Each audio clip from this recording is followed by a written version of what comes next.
I just received this box from Maverick Advantage. They sell mirrors for UTVs, and these mirrors are going to go on the Pioneer 500. This is how they come out of the box. Packaged nicely. And let's see how long it takes us to get them mounted up.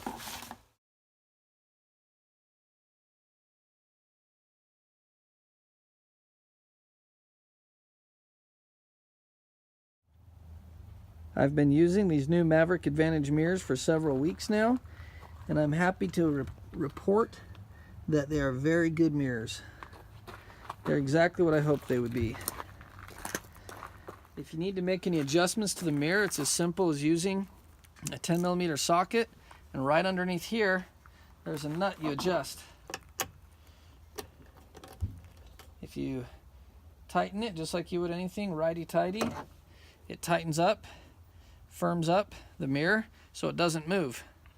And you can adjust that tension so that it's firmer or softer, easier to adjust or harder to adjust. From my position right here at the wheel of my Pioneer 500, you can see that they're large enough to give a good field of view to the rear and side, just like you hope for. They mounted up well. I've used them a lot now at the sand dunes and four-wheeling, and they're fantastic mirrors. I highly recommend them.